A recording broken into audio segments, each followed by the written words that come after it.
Eco Tejas world class electric bike అతి తక్కువ ధరలోనే. నిహారి, నువ్వు నాన్నే రెగ్యులర్ గా చూస్తూ ఉంటావు ఎప్పుడైనా కలిసినప్పుడు? Yeah. చాలా సార్లు ఫీల్ అయి ఉంటావు కదా, నాన్న కళ్ళల్లో కళ్ళు పెట్టి నన్ను చూడట్లేదు అని. ఎన్నిసార్లు బాధపడి ఉంటావు? 100%. ఆ? నేను ఆడపిల్లని, నేను ఒక కూతుర్ని. నాకు బాధ వచ్చినప్పుడు మా నాన్న దగ్గరకు తీసుకోవాలి, కళ్ళంట నీళ్లు తుడవాలి, నేనున్నానన్న ధైర్యం చెప్పాలి అని ఎప్పుడూ అనుకుంటాను. కానీ నేను వాళ్ళని తప్పు పట్టను. అల్లారు ముద్దుగా పెంచుకున్న కూతురు ఇలా అయిపోయింది అంటే అది ఎవరూ డైజెస్ట్ చేసుకోలేరు. సో వాళ్ళు అదే సిచ్యువేషన్లో ఉన్నారనుకుంటా. సో ఏదున్నా నాలో నేను బాధపడతాను తప్ప, ఏదైనా కోపం వస్తే ఒక మాట మాట్లాడతాను తప్ప నేను వాళ్ళని ఎప్పుడు ఇబ్బంది పెట్టాను. ఈరోజుకి అనుకుంటాను, అలా నా భుజం మీద చెయ్యేసి నేను ఉన్నానని ఒక్క ధైర్యం, ఒక్క మాట చెప్తే బాగుంటుంది కదా అంటే ఈరోజు చెప్తారు నాన్న. కానీ ఆయన బ్లెస్సింగ్స్ ఎప్పుడూ ఉంటాయి. కానీ మా ఇద్దరికి ఆ ఫిజికల్ బాండింగ్ అన్నది ఉండదు అనమాట. అదొక్కటే జరిగిన దగ్గర నుంచి. ఇది జరిగినప్పటి నుంచి నాన్న ఎప్పుడు మిమ్మల్ని పట్టుకోలేదా? ఎప్పుడైనా నేనే అలా పట్టుకుంటా ఉంటే ఆయన కొంచెం ఇబ్బంది పడుతూ ఉంటారు. ఆయనకు ఒక ఎమోషనల్ గా ఆయన డిస్టర్బ్ అవుతూ ఉంటారు. అంటే ఈ 15 సంవత్సరాల నుంచి పాపకు ఒక్క హగ్గు కూడా ఇవ్వలేదు? అమెరికా వెళ్తుంటే ఎయిర్పోర్ట్ లో ఒక్కసారి ఇచ్చారు. ఓకే, ఒకసారి మిమ్మల్ని ఒక్కసారి అలా చూసి ఆయన మళ్ళీ వెంటనే తిప్పేసుకున్నారు. అంతే. ఆయన కంట్రోల్ చేసుకోలేకపోతున్నారు.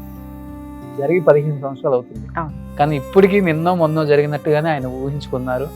అలానే ఆయన మాట్లాడుతున్నారు. ఆయన మాటలు చూస్తుంటేనే అర్థమవుతుంది. నిజంగా గ్రేట్ ఫాదర్ అంకుల్ మీరు.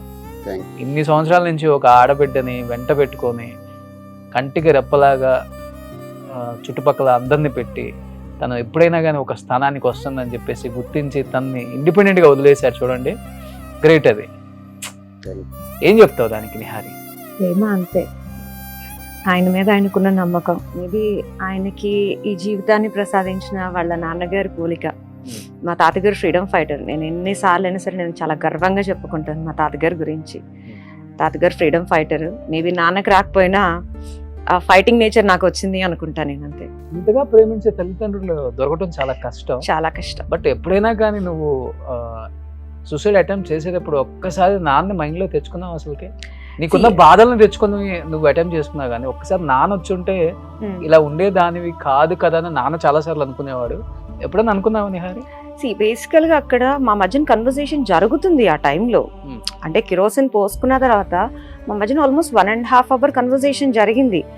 కానీ వాళ్ళు ఏంటంటే తల్లిదండ్రులుగా మాట్లాడుతున్నారు తప్ప నన్ను ఒక కూతురుగా అసలు తనకున్న ప్రాబ్లంకి వదిలేసే అబ్బాయిని అన్న ధైర్యం నాకు ఇవ్వట్లేదు. అమ్మ ఆడపిల్లవమ్మ, సొసైటీ ఏమనుకుంటుందమ్మా, కాంప్రమైజ్ అవ్వమ్మా, ఇవన్నీ కామన్ అమ్మా, మధ్యతరగతి కుటుంబం అన్నట్టు ఒక సొసైటీని దృష్టిలో పెట్టుకుని తల్లిదండ్రులుగా మాట్లాడారు. ఆ టైంలో నాకు ఆప్షన్స్ లేవు. సో అట్లాగే నా లైఫ్లో మా ఇద్దరి మధ్యన జరిగిన కొన్ని సంఘటనలు వాళ్ళకి నేను చెప్పలేను, వాళ్ళు అర్థం చేసుకోలేని స్టేజ్లో కూడా ఉంటారు. ఈ రోజుకి ఎగ్జాక్ట్లీ సినారియో ఏంటి అన్నది ఈ రోజుకి మా ఫాదర్గా తెలీదు. కేవలం ఒక 70 to 80% మాత్రమే నా లైఫ్లో నా హస్బెండ్తో జరిగిన గొడవలు 70 to 80% మాత్రమే ఈ రోజుకి తెలుసు మా నాన్నకి. ఆ 20% ఏంటి అంటే 1-2 ఏమని చెప్తావు ఈ రోజు? అది భార్యాభర్తలకు సంబంధించి. మనం 10 లీటర్ల గంగిగోవు పాలలో ఒక్క నిమ్మ బొట్టు చాలు మొత్తం పాడైపోవటానికి, ఒక ఆడపిల్ల మనసు విరిగిపోవడానికి. ఒక్క భార్యాభర్తల బంధం వద్దనుకునే కదా నాన్న దగ్గరికి వచ్చావు కదమ్మా. వచ్చాను చెప్పాలి కదా ఆ రోజు నువ్వు. కానీ అలాంటి భార్యాభర్తల మధ్య ఏ కూతురు ఇట్లాంటి విషయాలు తల్లికి కూడా చెప్పుకోలేని సంఘటనలు నేను ఫేస్ చేశాను. నాకు ధైర్యం ఒక్కటి ఇచ్చుంటే అది వేరే రకంగా ఉండేది. బట్ జరిగిందైతే మాత్రం నా మంచికే అనుకుంటాను. నాన్న ధైర్యం రాలేదా మీకు? బేసికల్ గా డాడీ కన్నా నేనే ధైర్యవంతురాలు. Yes, okay. డాడీ కన్నా నేనే ధైర్యవంతురాలు. ధైర్యవంతురాలు అయినప్పుడు కూడా అటెంప్ట్ తీసుకున్నావు కదా నువ్వు. కానీ బతికి సాధించాను కదా, బతికి చూపిస్తున్నాను కదా. చచ్చిపోవడం ఎవరైనా చచ్చిపోతారు, దెబ్బ తగలటం ఎవరికైనా తగులుతుంది. కానీ ఆ దెబ్బ నుంచి లైఫ్ లెసన్ నేర్చుకుని మళ్ళీ బౌన్స్ బ్యాక్ అవడం it's highly impossible. I'm openly challenging to everyone. Okay. But ఆ టైంలో ప్రెగ్నెంట్ మీరు? ఓకే. అదొకటే రిగ్రెట్ నా లైఫ్లో. నాకు ఎన్నో మంత్ అప్పుడు? అప్పుడు థర్డ్ మంత్. అంటే 50% 55%, 3rd to 4th degree burns. Okay. Only upper body? Only upper part of my body. Okay. ఇంట్లోనే చేశారంట? మా ఇంట్లో. ఇంట్లోనే? ఇంట్లో ఎవరు లేరు? నేను నా మిస్సెస్ ఉంటాను. అయితే ఇంకా ఇవన్నీ చెప్పుకోలేము. అంటే ఇంట్లో ఉండి తన సేవ చేసేలో అంత బంద్ అయిపోయిందంటే ఎంత అంటే తను పోసుకున్న తర్వాత అవి కాటన్ బట్టలు, నైట్ డ్రెస్.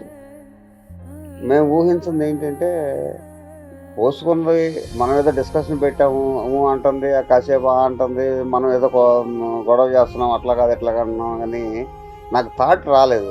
వాటర్ పోసేసినట్టే తర్వాత ఏం జరిగేది అనేది అసలు నాకు థాట్ రావాలి. ఓకే, పోసాము, పోసింది ఉంది అలాగే ఉండిపోయింది. అంటే బాడీ దాని మొత్తం మీద కిరోసిన్ అబ్జర్వ్ మనం చేసుకుంది. వాటర్ పోసినడితే అంటుకునేది కాదు కదా అని అసలు అది రాలేదు.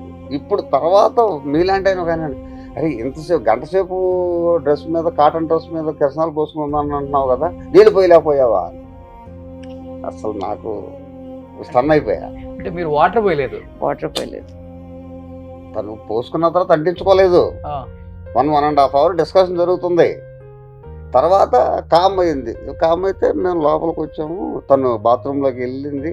తర్వాత బయటకు వచ్చి మేము ఇంట్లోకి వెళ్ళిపోయిన తర్వాత బయటకు వచ్చింది. కామ్ అయిపోయింది కదా, కోపం తగ్గింది కదా, అంతా డిస్కషన్ జరగట్లేదు కదా అనుకున్నాం. అప్పుడు అటాక్. ఓకే, అప్పుడు పోసుకుంది 1 అవర్ తర్వాత ఆల్మోస్ట్ 1.5 అవర్, బాత్రూమ్ లో 1 అవర్, ఆల్మోస్ట్ 2.5 అవర్స్ నేను కిరోసిన్ తోనే ఉన్నా బాడీ మీద. 2.5 hours. People doesn't know anything about this. నేను పర్టికులర్ గా చెప్తున్నాను. అందరూ అనుకుంటారు ఆవేశంతో చేసింది ఎట్లా ఉంటుంది, వెళ్ళామా కిరోసిన్ పోసుకున్నామా అంటించేసుకున్నాం, అది కాదు. నేను ఫ్యూచర్లో వచ్చే సర్కమ్స్టేషన్స్ ఏంటది, అసలు నా ఫ్యూచర్ ఎట్లా ఉంటుంది, బేబీ ఎట్లా ఉంటుంది, ఒకవేళ అబ్బాయిని వదిలేసి వస్తే సొసైటీలో నేను ఎలాంటి ప్రాబ్లమ్స్ ఫేస్ చేయాలి, each and every pin point నేను ఆలోచించాను. ఓకే, సో ఈరోజు నేను క్వశ్చన్ అడుగుతున్నాను. ఈజీగా అనేస్తారు, హస్బెండ్ వదిలేసి వచ్చేస్తే అయిపోయేది కదా, నీ లైఫ్ స్పాయిల్ చేస్తున్నావు, బేబీ లైఫ్ అనవసరంగా నువ్వు ఒక అమ్మాయిని చంపేసావు కదా, ఒక బేబీని చంపేసావు కదా అంటున్నారు. ఇప్పుడు నేను సింగిల్గా ఉంటున్నాను ఆల్మోస్ట్ 15 years నుంచి. నేను ఇప్పుడు సేఫ్గా ఉన్నానని మీరు అనుకుంటున్నారా? సొసైటీ నుంచి నాకు ఎటువంటి ప్రాబ్లం లేకుండా నేను మంచిగా ఉన్నాను అని మీరు అనుకుంటున్నారా? ఏదో ఒకటి ఉంటుంది, 100% ఉంటుంది. అంటే నాలాంటి అమ్మాయిని ఇలా అంటున్నారు అంటే, ఒకవేళ మ్యారేజ్ అయ్యి హస్బెండ్ వదిలేసిన ఆడపిల్ల అంటే సొసైటీలో ఇంకెంత చిన్న చూపు ఉంటుంది. దానికి భయపడ్డాను. కాళ్ళపార అని ఆరకుండానే ముగ్గురు వదిలి పెట్టేసి వచ్చిన ఆడపిల్ల అని మన ఊర్లో వేస్తారు కదా టైటిల్స్. సో ఆ టైటిల్స్ తీసుకునే ధైర్యం నాకు లేదు. బట్ ఒక్కసారి రికవరీ అయిన తర్వాత అనిపించిందా, డెఫినెట్ గా నేను సొసైటీలో నిలబడాలి, ఏది ఏమైనా ఎవరు ఏమనుకున్నా నిలబడాలి అనే కాన్సెప్ట్ తో మొదలైంది కాబట్టి లైఫ్ ఇవాళ ఇంచుమించుగా ఎవరెస్ట్ శిఖరం అని చెప్పలేను కానీ రీచ్ అవుతుంది దాంట్లో. Great uncle. బట్ ఎంతమంది ఎన్ని మాటలు అంటారు నీ చుట్టుపక్కల వాళ్ళు, రిలేటివ్స్? అసలు తను తిన్నదా తినలేదని కూడా మేము పట్టించుకోలేదండి. ఆ పరిస్థితిలో ఉండి బర్న్ అయిపోయిన అమ్మాయి హైదరాబాద్ వెళ్ళి నేను జాబ్ చేసుకుంటాను అని రోడ్డు ఎక్కేసిన తర్వాత మేము అసలు పట్టించుకోలేదు.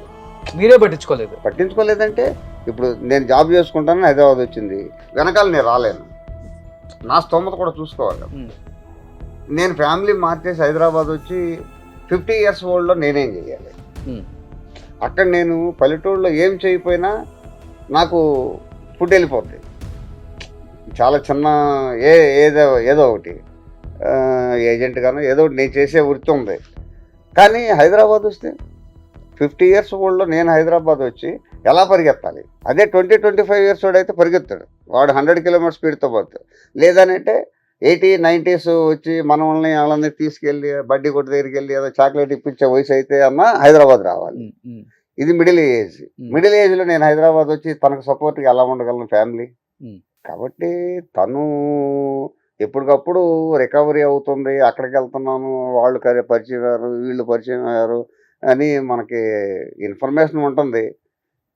కాస్త జర్మనీ వెళ్ళి వచ్చిన తర్వాత ఎలాంటి ధైర్యం వచ్చిందో ఇంకా రోజు రోజుకి నాకు కూడా ఇక దాని గురించి మనం పెద్దగా పట్టించుకో అవసరం లేదు, బతికేస్తుంది ఇంకా బతికేస్తుంది. బట్ ఇనిషియల్ గా బాగా సపోర్ట్ చేసిందంటే ఎవరని చెప్తారు ఇలాంటి సిచ్యువేషన్ లో? Doctor Lakshmi Saleem madam, great great doctor.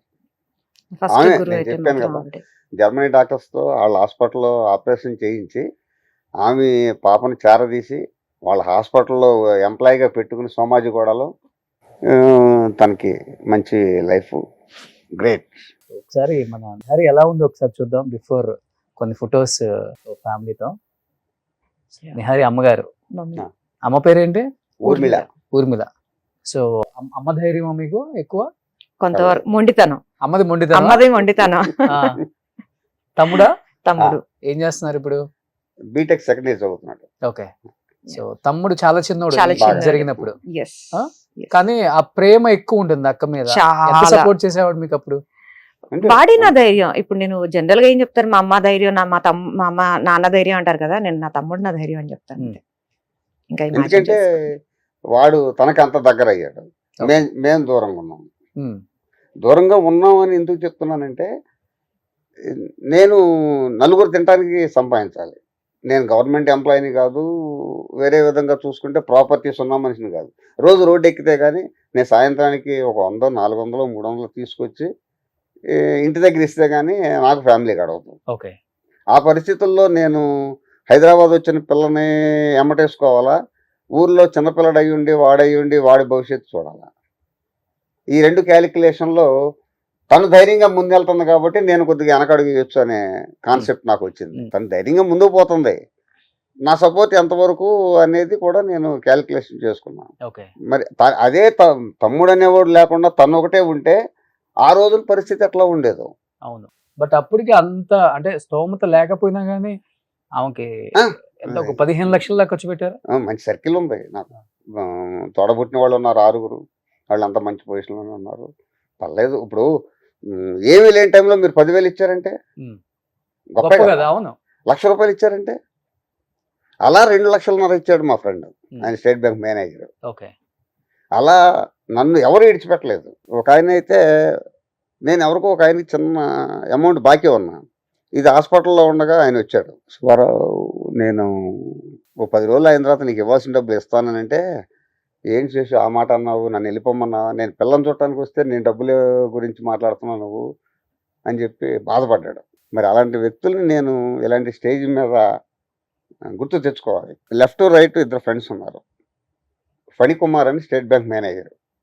అట్లాగే 46 ఇయర్స్ నుంచి మేము 2 ఫ్రెండ్స్ ఉన్నాం. ఆయన జనరల్గా లారీ ఆపరేటరు ప్లస్ ఫైనాన్స్. ఏమున్నా లేకపోయినా లెఫ్ట్ రైట్ 2 హ్యాండ్స్ అంతే. నేను వాళ్ళిద్దరి కోసం ఏదైనా చేయగలను, నా కోసం వాళ్ళు ఏదైనా చేయగలరు. వాళ్ళ పేర్లు చెప్తుంటేనే కళ్ళమ్మ నీళ్ళు వచ్చేస్తున్నాయి. నాకన్నా వాళ్ళే ఎక్కువ. నాకు కాల్ రాదు కానీ వాళ్ళిద్దరికి మార్నింగ్ కాల్ వెళ్ళిపోతుంది. రోజు 365 డేస్ కాల్ ఉంటుంది. 365 డేస్ 8:30 దాటితే ఏంటి కాల్ రాలేదనుకుంటాడు ఒక ఆయన. ఒక ఆయన సాయంత్రానికి మనం 5-6 సార్లు మాట్లాడుకున్నాం, ఒకసారి కలిసి కాఫీ తాగాం కదా, అయితే వాళ్ళకి పొద్దు వెళ్ళిపోయినట్టు. ఎంత పని అన్నా, అన్నం తినేవాడిని కూడా వాళ్ళ దగ్గర నుంచి కాల్ వస్తే ఇంకా నేను అన్నం విడిచిపెట్టి వెళ్ళిపోతాను అంతే. పాప టైంలో అంత హెల్ప్ చేశారా? హెల్ప్ మాట అంతా కూడా. అట్లాగే నా తోడబుట్టిన వాళ్ళు కూడా ఆ రోజులో ఉన్న పరిస్థితులను బట్టి వాళ్ళు హెల్ప్ చేశారు. సంపాదించిన అంతా కూడా పాప హెల్త్ గురించి అప్పుడు పెట్టేశారు. రోజు సంపాదించేవాడిని. అందరూ సాయంత్రం పూట కడతారు అప్పు. షాప్ ఇప్పుడు మీరు ఉన్నారు, షాప్ ఉంది, మీరు ఎవరికో చిట్టనో లేకపోతే ఇంకోటని వేస్తారు, లేకపోతే మీరు హోల్సేల్ కొట్టేవాడికి డబ్బులు ఇవ్వాలి 10,000. సాయంత్రం 5 గంటలకు వస్తాడు, ఇగో 500 తీసుకెళ్ళిపోయని చెప్పి 500 ఇస్తారు మీరు. అంతే కదా జరిగేది, వ్యాపార సంస్థలో జరిగేది అదే. నేనైతే అట్లా కాదు, ఎర్లీ మార్నింగ్ 7కి అవనగడ్డ వెళ్ళిపోయి ఆ కట్టవలసిన ఆయనకి డబ్బులు కట్టేసిన తర్వాత వచ్చి షట్టర్ తీసేవాడిని. అది నేనంటే నమ్మకం. డబ్బులు అతనికి ఇస్తే ఎక్కడ పోవు. 12 గంటలకైనా సరే వచ్చి మన డబ్బులు ఇచ్చి, ఒకవేళ ఎక్కడికైనా బయటికి వెళ్తాడు 2 రోజులు ఉండకపోతే నా డబ్బులు ఇంటికాడ ఇచ్చి వెళ్తాడు, ఇవ్వాల్సిన 10 రూపాయలైనా సరే 1000 రూపాయలైనా సరే. ఆ కాన్సెప్ట్తో నేను తీసుకున్న అప్పులన్నీ తీర్చాను 2 ఇయర్స్లో. పర్లేదు, ఏ రోజు ఆ రోజే. అంతేగాని అక్కడ ఏదో నాకు ప్రాపర్టీ ఉంది అది అమ్మి కడదాంలే, అమ్మి కట్టానులే, ఇది లేదు. 2 రెక్కలు ఉన్నాయి. అదే కదా నాన్న గొప్పతనం మరి. సో ఉన్నదంతా పిల్లల కోసం, ఏది ఏమైనా కానీ కూలీ చేసుకుని బతకొచ్చు. పిల్లలు హ్యాపీగా ఉండాలి, పిల్లలు ఆరోగ్యంగా ఉండాలి, పిల్లలు సంతోషంగా ఉండాలి, బాగా చదువుకోవాలి, పెద్ద పొజిషన్ లో ఉండాలి. సూపర్, గొప్ప నాన్న దొరికారు నీకు. 100%. ఏ పిల్లలకి ఇవ్వని ఫ్రీడమ్ నాకు ఇచ్చారు మా పేరెంట్స్. నేను ఇప్పటికీ అంటాను మా అబ్బాయి, ఇంత జరిగినా కూడా 4 గోడల మధ్య ఉండు, నీకు ఎందుకు అవసరమా అని 4 దెబ్బలేసి భయపిచ్చైనా ఉంచుతారు చాలా మంది. ఆ సిచ్యువేషన్స్ కూడా జరిగినాయి. ఇవాళ రేపు చిన్నది జరిగితేనే అమ్మాయిలు కానీ అబ్బాయిలు కానీ బయటికి రావటానికి ఎంత మొహమాట పడుతున్నారు. అలాంటిది మీరే ఎన్నో చూసుంటారు జరిగిన తర్వాత. చాలా చాలా చాలా పెద్ద మాస్క్ వేసేసుకొని గుడ్డలు కప్పేసుకొని చూపించకుండా. కానీ ఆల్మోస్ట్ 2021 వరకు కూడా డాడీతో బయటకు వెళ్తే నేను స్కార్ఫ్ కట్టుకుని వెళ్తా. వితౌట్ స్కార్ఫ్ నన్ను ఎప్పుడు తీసుకెళ్లేవాళ్ళు కాదు. Even ఇంటి దగ్గర ఊర్లో. ముందు కండిషన్ అవన్నీ కట్టుకుంటేనే ఆల్మోస్ట్ అంతే. 2021-22 వరకు. అది మంచిగా చెడుక అనేది కాదు, నేను మెంటల్ గా ఫీల్ అయిపోతాను. వాడెవడో ఏదో అంటాడు, లేకపోతే ఏంటి ఈ అమ్మాయి ఎలా ఉందని ఊరికే నసలేలా చిట్టేస్తగానే మనం ఆ ఫీలింగ్ లోకి వెళ్ళిపోతాం. ఓకే. బయటికి కానీ తీసుకెళ్ళడానికి మొహాట ఇప్పుడు పెడతారు. ఇప్పుడు వచ్చేటప్పటికి దాని వెనకాల నేను వెళ్ళొచ్చులే నా కూతురు వెనకాల. నిన్న ఒక చిన్న ఎమోషనల్ థింగ్ జరిగింది. సో ఎప్పుడు డాడీ డ్రైవ్ చేస్తే పక్కన నేను కూర్చునేదాన్ని. నిన్న డాడీ వచ్చారనమాట. వస్తే డాడీని పిక్ చేసుకోవడం, నేను డ్రైవ్ చేస్తే వెళ్ళేసరికి కార్లో కూర్చోగానే హీ గాట్ టీయర్స్. నిన్న చాలా ఎమోషనల్ అయ్యారు. నేను డ్రైవ్ చేస్తున్నప్పుడు డాడీ పక్కన కూర్చోవడం అన్నది మాత్రం ఐ థింక్ మా నాన్నకి నేను ఇచ్చిన అదే బెస్ట్ గిఫ్ట్. ఓకే. Yeah. మీరు కార్ డ్రైవ్ చేసుకుంటారు.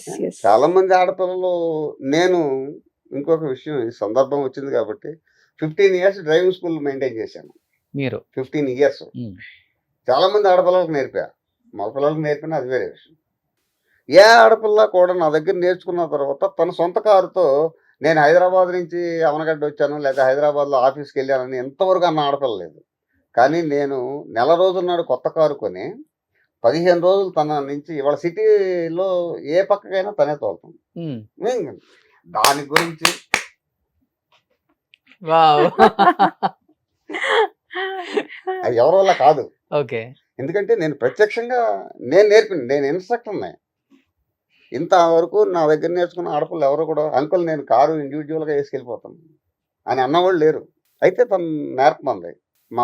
నా మిస్సెస్ ఇబ్బంది పడుతుంది, 2 వీలర్ కొని తీసుకొచ్చా. ఏ తండ్రి కూడా పిల్లలకి కారు నేర్పకూడదు, ఏ భర్త కూడా భార్యకి డ్రైవింగ్ నేర్పకూడదు.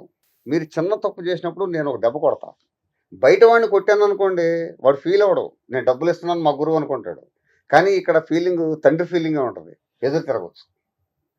భార్య ఫీల్ అవ్వచ్చు, నీ దగ్గర నేర్చుకోను, తిడతాం కదా. అందుకని నేను వీళ్ళ ఎవరికి డ్రైవింగ్ నేర్పను కూడా. ఓకే. అట్లాగే నా మిస్సెస్ బండి తీసుకొచ్చి తాళం ఇచ్చాను 70,000 పెట్టి కొని యాక్టివా, తనే నేర్చుకుంది, తనే పిల్లల దగ్గరికి వెళ్ళటం, ఎక్కడికన్నా కావాలంటే వెళ్ళటం. నేను డ్రైవర్ గుర్తు మానేశాను తనకే. ఓకే. తనకి నేను డ్రైవర్నే కదా అంటావు, తనకి డ్రైవింగ్ రాకపోతే నేను డ్రైవర్నే కదా, తీసుకెళ్ళాలి కావని. ఓకే. ఇప్పుడు నేను అదే చెప్పా, కారు కొన్నాము అక్కడ పెట్టాము అంతవరకే. నువ్వు నేర్చుకోవా అనేది అది నా విషయం కాదు. ఓకే. నేర్చుకుంటే ముందుకు వెళ్తావు, నేర్చుకోలేదు అనుకో అది అక్కడే ఉంటుంది.